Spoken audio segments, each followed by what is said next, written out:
시편 70편 말씀 1절부터 5절까지 저와 여러분이 번갈아 가면서 읽겠습니다. 하나님이여 나를 건지소서, 여호와여 속히 나를 도우소서. 수치와 무한을 당하게 하시며 나의 상함을 기뻐하는 자들이 뒤로 물러가 수모를 당하게 하소서. 아하하 하는 자들이 자기 수치로 말미암아 뒤로 물러가게 하소서. 주를 찾는 모든 자들이 주로 말미암아 기뻐하고 즐거워하게 하시며 주의 구원을 사랑하는 자들이 항상 말하기를 하나님은 위대하시다 하게 하소서. 5절 같이 읽습니다. 나는 가난하고 궁핍하오니 하나님이여 속히 내게 임하소서. 주는 나의 도움이시오 나를 건지시는 이시오니 여호와여 지체하지 마소서. 아멘. 우리가 한 3주 정도 계속해서 불렀던 주를 찾는 모든 자들이라는 찬양은 얼마 전에 알게 된 찬양이에요. 나온 지는 꽤 오래됐지만 근데 가사를 처음 딱 듣는데 마음에 확 와닿더라고요.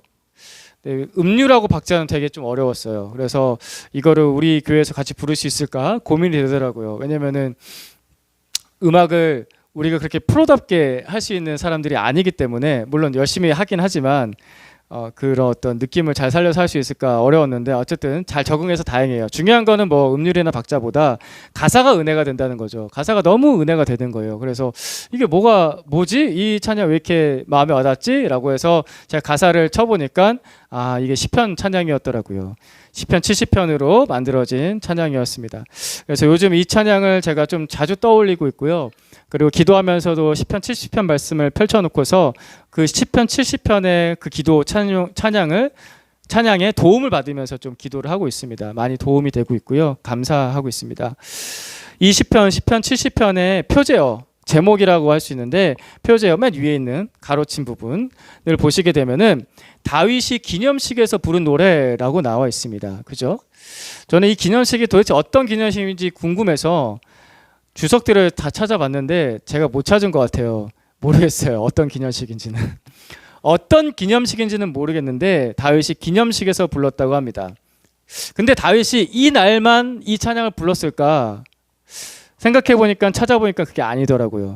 다윗은 이미 오래전부터 이 찬양을 계속해서 부르고 있었고 이 기도를 계속해서 주기적으로 자주 하고 있었기 때문에 어떤 특별한 날 기념식에 아무래도 기쁜 날이었겠죠. 좋은 날이었을 텐데 그날에 하나님께 감사의 찬송으로 이 찬양을 선택했던 것 같습니다.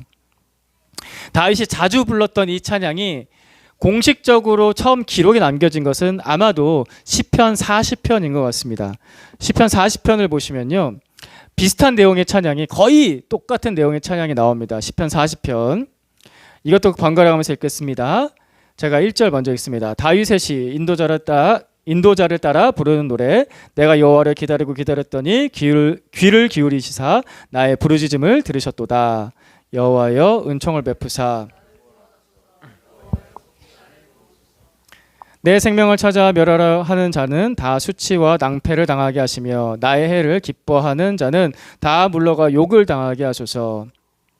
나를 향하여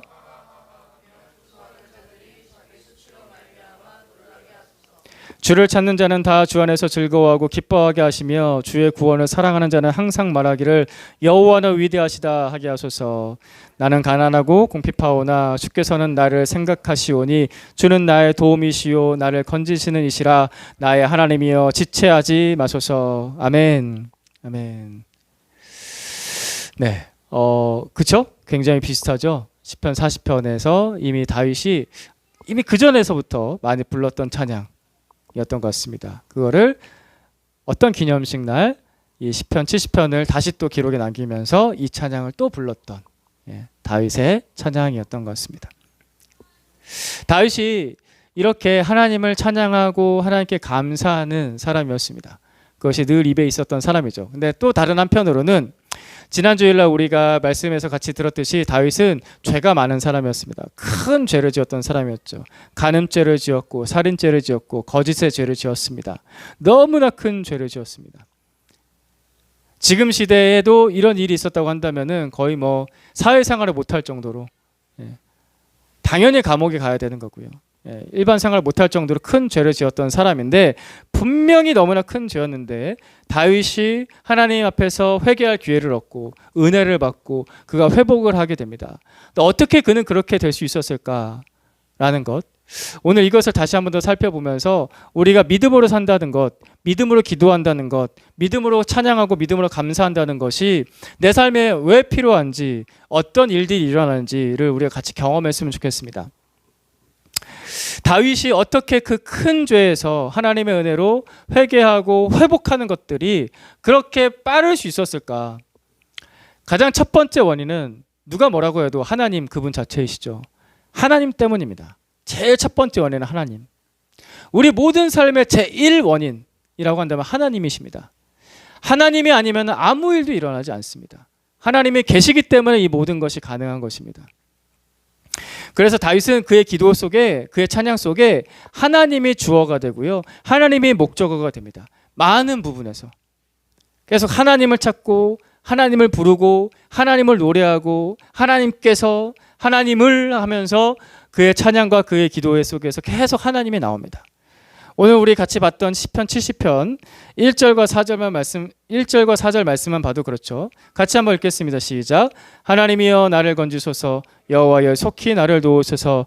주를 찾는 모든 자들이 주로 말미암아 기뻐하고 즐거워하게 하시며 주의 구원을 사랑하는 자들이 항상 말하기를 하나님은 위대하시다 하게 하소서.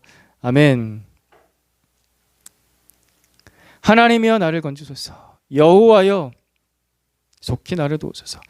주를 찾는 모든 자들이 주로 말미암아 기뻐하고 주의 구원을 사랑하는 자들이 항상 말하기를 하나님은 위대하시다, 하나님은 위대하시다 하게 하소서.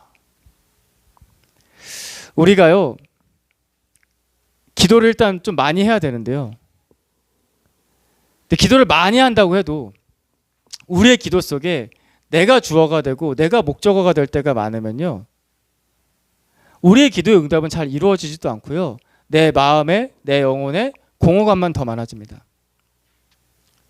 이게 좀 이상하게 들릴 수도 있는데 나에게 집중하잖아요. 그러니까 내가 필요하니까, 내가 뭔가 필요하니까 나에게 집중하고 나를 소중하게 여기고 내가 필요한 걸 구하고 하는데도 불구하고 그 기도로는 내 영혼이 채워지지가 않아요. 왜냐하면은 나라는 존재 자체가 죄인이고 부족하고 깨어진 사람이고 그리고 불완전한 존재여서 채워지지가 않아요.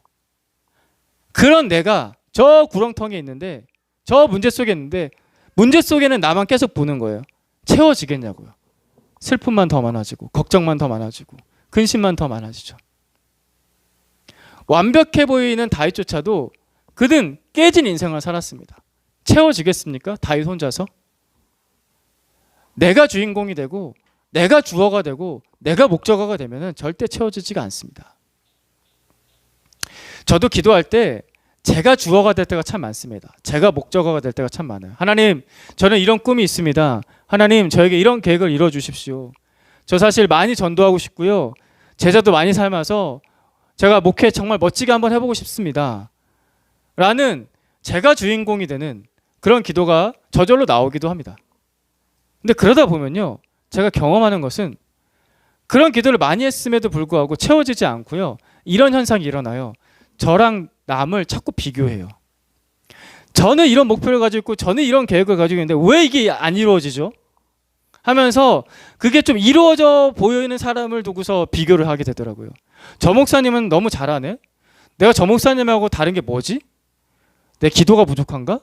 금식이 부족한가? 성경을 덜 봐서 그러나? 헌신을 덜 해서 그러나? 뭐가 부족하지? 근데 나는 솔직히 말해서 저만큼 또 못할 것 같은데?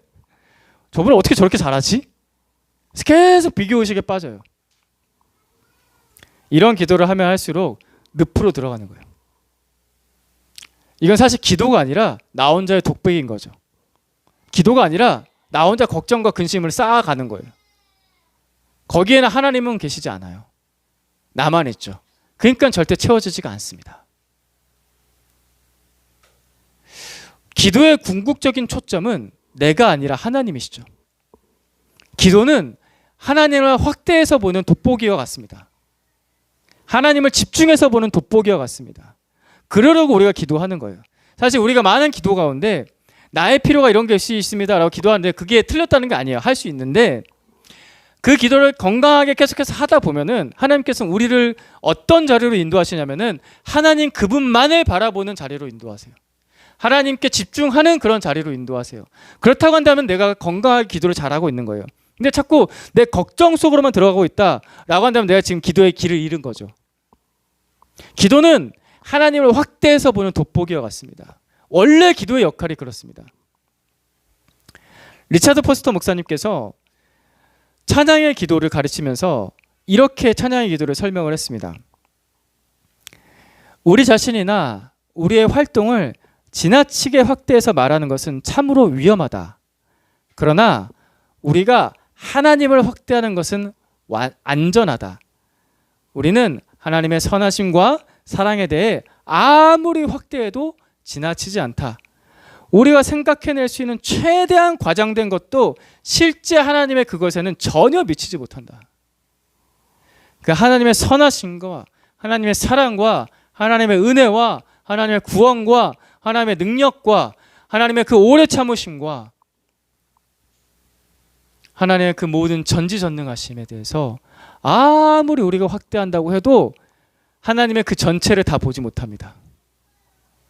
하나님은 그보다 훨씬 더 크신 분이기 때문에.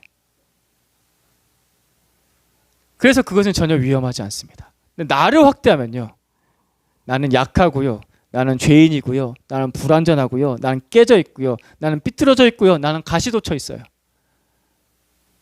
나는 내 자신에 대해서 실망할 때가 많고요, 남과 비교할 때가 많고요, 나는 왜 이러지 하고 할 때가 많아요. 위험해요. 때로는 교만해져서 나 이만큼 이뤘어, 나 이 정도면 위대하지, 나는 성공한 사람이야. 위험해요. 그래서 자꾸 나를 확대하는 그 시선을 가지고서 위험한 곳에 빠져들어갈 때 빨리 방향을 바꿔야 해요. 시선을 하나님께로 바꾸는 겁니다. 시편 70편 4절 말씀처럼 하나님을 확대하는 것입니다. 그래서 이 리차드 포스터의 기도에서 그 뒷부분에 나오는 바로 뒷부분에 나오는 하나의 좋은 방법을 가르쳐주는데, 하나님을 확대해서 보는 좋은 방법을 가르쳐주는데 이렇게 가르쳐 주더라고요. 하나님을 확대하는 가장 쉬운 방법은 시편을 이용하는 것이다. 오, 그쵸? 딱 맞아요. 그게 너무 실제적이에요. 그리고 이분은 기도를 많이 해보셨기 때문에. 그래서 우리가 시편 70편 가지고 와서 우리가 말씀을 계속 나누고 있는데, 시편 70편 4절 말씀에서도 이렇게 아까 얘기하잖아요. 다윗이 주를 찾는 모든 자들이 주로 말미암아 기뻐하고 즐거워하게 하시며 주의 구원을 사랑하는 자들이 항상 말하기를 하나님은 위대하시다 하게 하소서. 우리 좋은 믿음의 선배들이 하나님을 바라보는 좋은 기도와 찬양들을 시편에 정말 잘 적어놨습니다. 그래서 우리의 능력만으로는 하나님을 확대해서 잘 보기가 힘든데, 정말 믿음의 길을 잘 걸어갔던 다윗과 같은 사람들이 우리의 눈과 우리의 시선을 바꿔서 하나님을 확대해서 잘 바라볼 수 있도록 좋은 기도, 좋은 찬양을 기록해 두었으니 우리 이 찬양 가지고 기도하면 돼요. 기대서 기도하면 돼요. 굳이 내가 더 좋은 기도문을 만들 필요가 없어요. 그러니까 이걸 갖다가 쓰면 돼요. 우리 한번 따라해 볼까요? 하나님은 위대하십니다. 하나님은 위대하십니다. 하나님은 위대하십니다. 네, 너무나 당연한 이야기인데 앞서 믿음의 선배들이 많이 기도했던 그 기도입니다. 하나님은 위대하십니다. 나는 약하고 나는 부족하고 나는 죄인이고 나는 깨진 인생이지만 그런 나를 구원하시는 하나님은 위대하십니다. 내가 실수하고 똑같은 죄를 또 짓고 너무 추하고 부끄러운 모습을 가질 때가 많지만 그런 나를 구원하시는 하나님은 위대하십니다. 나에게 향하는 시선도 있지만 그 시선은 어느 순간 확 돌려서 하나님을 향하죠. 그런 나를 구원하시는 하나님은 위대하십니다. 이것이 믿음으로 사는 기도입니다. 믿음으로 잘 살 수 있는 기도예요.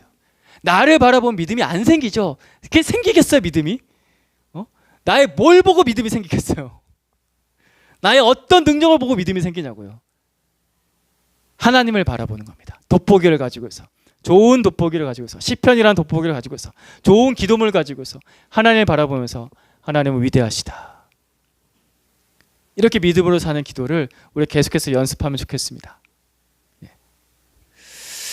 다윗이 죄의 늪에서 빠져나올 수 있었던, 빠르게 빠져나올 수 있었던 두 번째 이유는 그 하나님의 구원을 계속해서 기억을 하고요. 계속해서 의지를 했어요. 그의 습관이 잡혔어요. 그러니까 하나님을 계속 기억하고요. 계속 의지하는 거예요.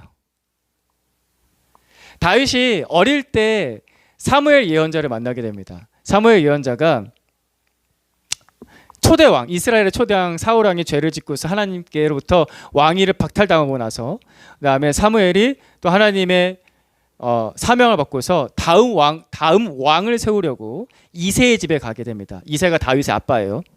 이새의 집에 가게 되는데 그때 다윗의 나이가 한 15살 경쯤 됩니다. 정확하게 나오잖아요. 몇 살에 만났다고 나오지 않는데 거기에 아주 어린 아이 소년이라고 나옵니다. 소년 다윗. 그러니까 진짜 젊으면 한 12살? 한 중간쯤 하면 15살? 많아도 18살, 19살. 근데 그 당시에 18살, 19살 정도면은 좀 청년으로 보기 때문에 한 15살 왔다 갔다 이 정도는 아닙니다. 그때 사무엘 예언자가 다윗에게 와서 하나님의 감동을 받아서 이 사람이 그 사람이다라는 감동을 하나님께서 주셔서 다윗 그 어린 아이한테 기름을 붓습니다. 우리 양육 받으셨던 분들 기억나시나요? 이스라엘에서 기름 붓는다는 뜻은 하나님께 선택받았다라는 뜻입니다. 왕과 제사장과 선지자. 그 중에서 다윗은 왕으로 선택을 받습니다. 그래서 기름을 붓습니다. 15살에. 근데 바로 왕이 됩니까? 안 됩니다. 15살쯤에 왕으로 선택을 받는데 10수년이 흐른 다음에 30살이 돼서야 다윗이 왕이 됩니다. 10몇 년 동안에 그 긴 시간 동안에 다윗은 왕이 되지 못한 채 왕으로는 선택받았지만 왕이 되지 못한 채 수많은 적들에게 둘러싸여서 공격을 받게 됩니다. 맨날 쫓겨다녀요. 그래서 이스라엘에는 동굴이 많았는데 다윗이 자주 피했던 곳이 동굴이에요. 그래서 여러분들이 시편을 읽다 보시면은 이 아까 봤던 표제어에 보면은 다윗이 유대 동굴에서 지은 시, 다윗이 바람 광야에서 지은 시, 광야 아니면 동굴이에요.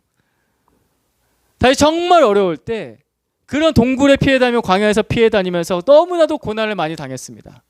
수치와 수모를 당하는 것은 그건 기본이고요. 다윗을 죽이려고 하는 사람들이 쫓아오는 거예요. 사울 왕과 같은 사람들이.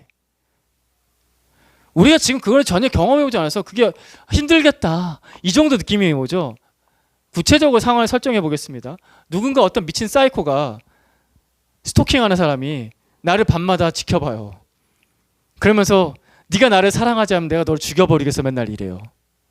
근데 이런 사건들이 실제로 일어나잖아요. 그런 고통을 겪는 사람들 정말 너무나 끔찍한 고통을 겪잖아요.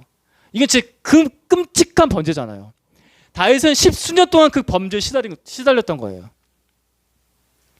얼마나 고통스럽겠습니까? 그런데 그 숨막히는 삶 가운데서 다윗이 이렇게 하나님께 노래하고 기도했습니다. 1절 시편 40편 아까 우리 70편과 같은 내용이 있었다고 했던 40편 1절 말씀 같이 봅니다. 시작. 내가 여호와를 기다리고 기다렸더니 귀를 기울이사 나의 부르짖음을 들으셨도다. 내가 여호와를 기다리고 기다렸더니 내가 여호와를 기다리고 기다렸더니 다윗은 아까도 말씀드렸다시피 계속해서 하나님의 구원을 기억하고요. 그걸 계속해서 의지해요. 이것이 다윗이 깊은 웅덩이 같은 그런 원수들에 둘러싸였을 때에도 하나님의 손을 꽉 잡고 건짐을 받을 수 있었던 비결입니다. 이런 믿음은 하루아침에 생기지 않죠. 말 그대로예요. 내가 여호와를 기다리고 기다렸더니 하루 그렇게 10수년을 내가 여호와를 기다리고 기다렸더니 다윗이 그 긴 고난 중에 이런 걸 선택하실 수 있었어요. 하나님 왜 나를 왕으로 선택하셔서 내가 언제 왕 된다고 했습니까? 라고 하면서 원망할 수도 있었어요. 대신에 근데 다윗은 이것을 선택하지 않고 그 대신에 기다리고 기다리는 것을 선택했습니다. 내가 여호와를 기다리고 기다렸더니 다윗이 또 반면에 이런 걸 선택할 수도 있었죠. 적극적으로 날 감히 죽이려고 해? 내가 골리앗을 때려 눕힌 사람이야. 물맷돌로 한번 다 내가 조준해가지고 저기 숲속에서 내가 다 죽여 하면서 한 놈 한 놈 찾아가면서 내가 다 죽여버리겠다라고 하면서 그 10수년을 보냈을 수도 있었어요. 근데 다윗은 그 대신에 여호와를 기다리고 기다렸습니다.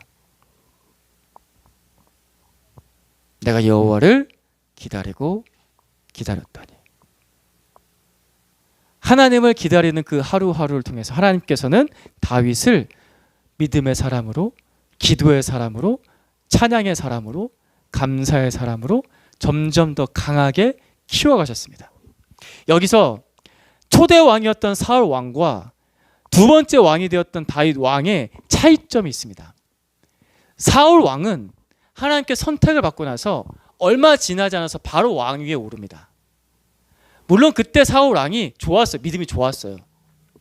그리고 그때 사울 왕의 나이가 장성할 때 나이였어요. 청년 때 이미 건장할 때의 나이였어요. 그때 부름을 받고 그리고 나서 얼마 지나지 않아서 길갈에서 왕으로 세움을 받습니다. 빨라요. 근데 그 사울 왕이 그 빠른 만큼 급속도로 죄로 빠집니다. 권력의 맛을 한번 보고 나서 그 권력을 놓칠까봐 막 늘 긴장하는 사람으로. 하나님조차도 중요하지 않아. 내게 그 권세를 주신 하나님조차도 중요하지 않아. 하나님도 내 권세를 위해서 사용돼야 돼. 라는 식으로 사울 왕이 급격하게 타락을 합니다. 근데 다윗은 15살쯤에 부름을 받아서 30살 될 때까지 약 15년 동안, 긴 시간 동안 하나님께 선택받은 자로서 성장해 가죠. 계속해서 성장해 갑니다. 그래서 다윗이 죽을 때까지 하나님의 사랑을 받은 사람, 그리고 사무엘상하, 열왕기상하, 역대상하에 하나님께서 이렇게 쓰시는 사람, 이런 사람이 귀한 사람이다라고 항상 모델로 나는 사람이 누구? 다윗. 그리고 그 다윗이 누구의 조상이 되냐면은 예수님의 조상이 돼요. 하나님께서 왜 기다림이라는 시간을 우리에게 주실까? 답이 보이시죠? 빠르게 응답되면 우리는 사실 좋을 것 같아요. 그건 너무 행복할 것 같아. 너무 좋을 것 같아. 기도하자마자 바로바로 응답이 되고 하면 너무 행복하고 힘들지도 않고 기쁠 것 같아. 그런데 그게 그냥 마냥 좋은 것만은 아닐 수 있다라는 것입니다.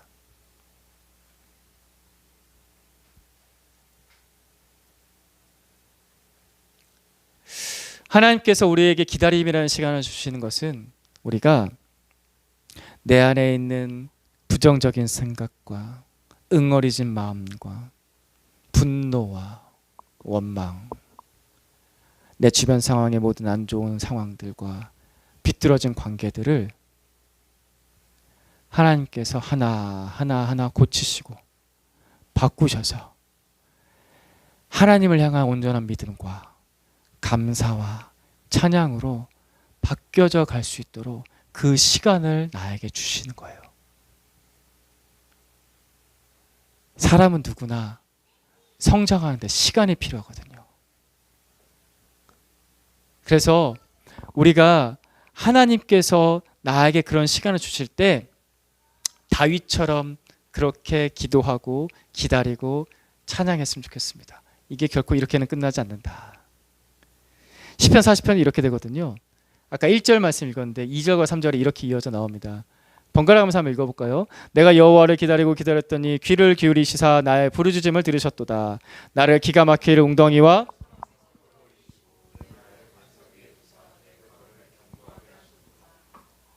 3절 같이 읽습니다. 시작. 새 노래 곧 우리 하나님께 올릴 찬송을 내 입에 두셨으니 많은 사람이 보고 두려워하여 여호와를 의지하리로다.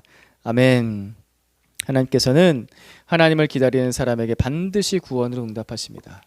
그래서 다윗은 고통의 노래가 아니라 감사의 찬송을 하나님께 드리지 않았습니까? 기다림은 분명히 힘듭니다. 분명히 고통스럽습니다. 하지만 그 기다림 속에서 하나님께서는 우리를 감사의 사람으로, 찬양의 사람으로, 믿음의 사람으로 키워가십니다. 여러분은 여러분의 하나님을 어떻게 기억하고 있습니까? 여러분의 기다림이라는 시간 속에서 여러분의 하나님은 나와 어떤 이야기를 가지고 있습니까?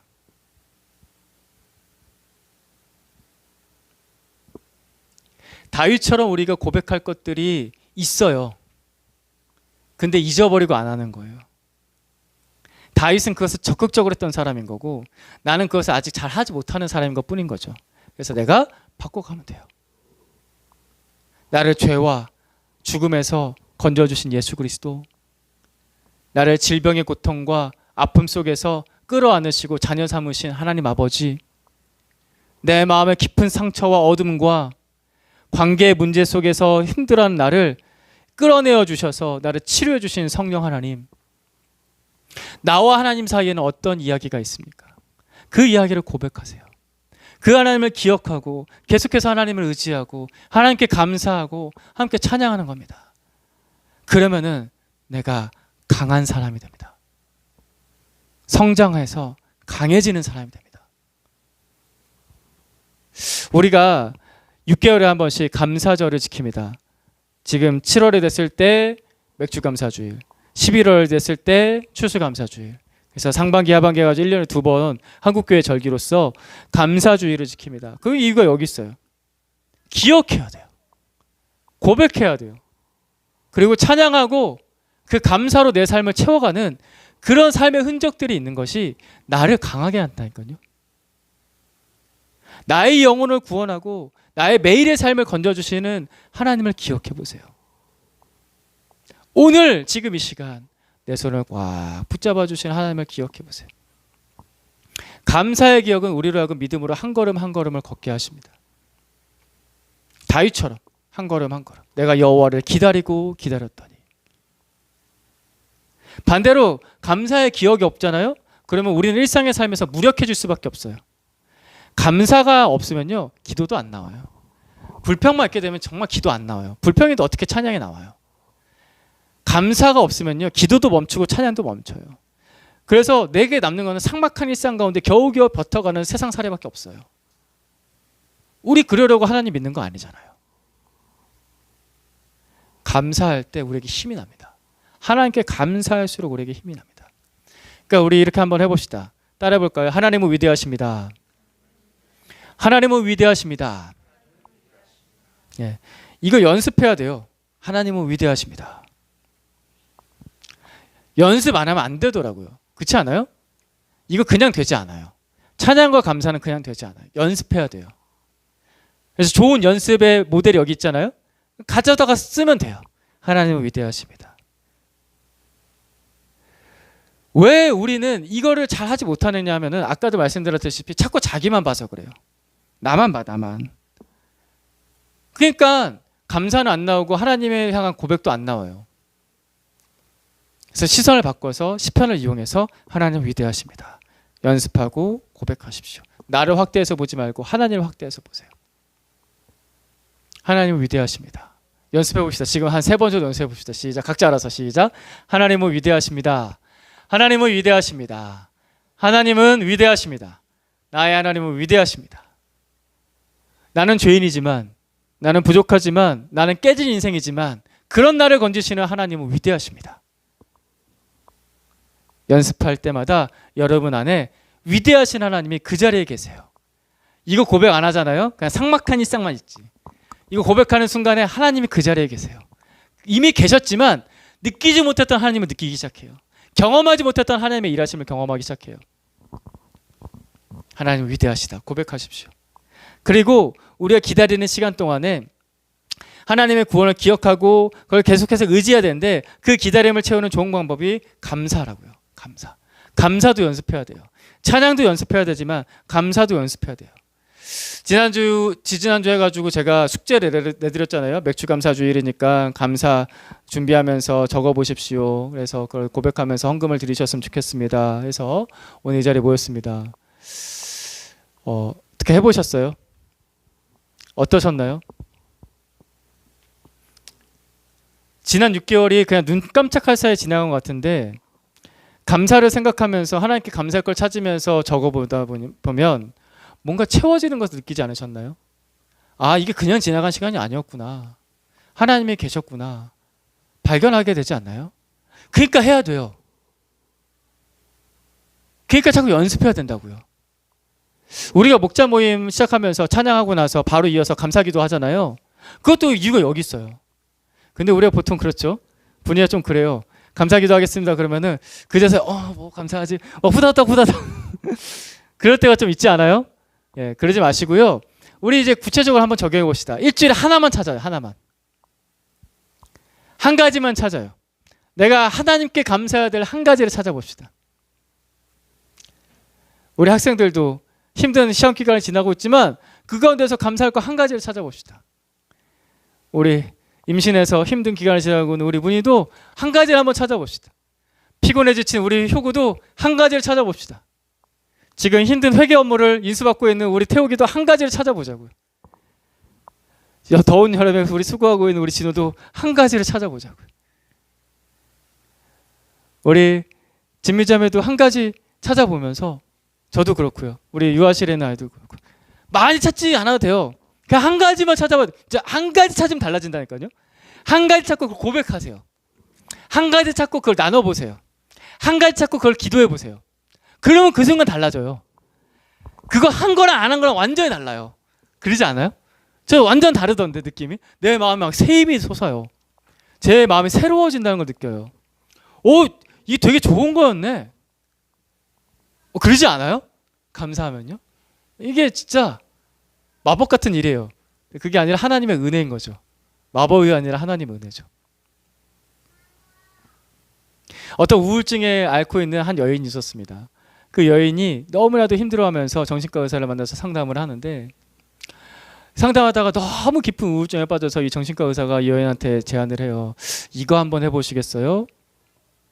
장미꽃을 10송이 사서요. 지나가는 사람 누구한테든 한 송이씩 주면서 좋은 날 되세요. 감사합니다. 라고 해보세요.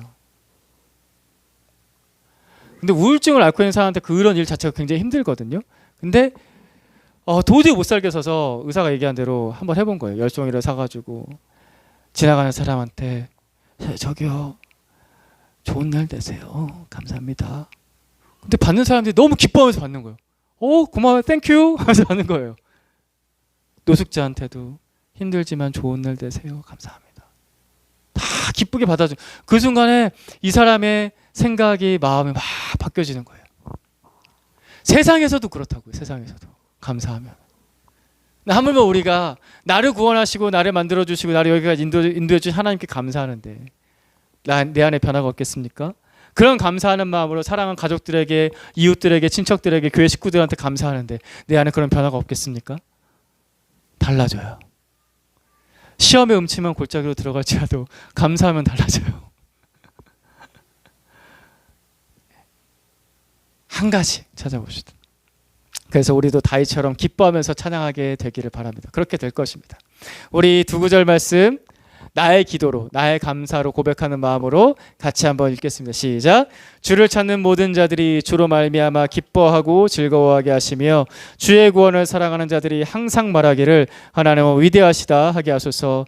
나는 가난하고 궁핍하오니 하나님이여 속히 내게 임하소서. 주는 나의 도움이시오 나를 건지시는 이시오니 여호와여 지체하지 마소서. 아멘.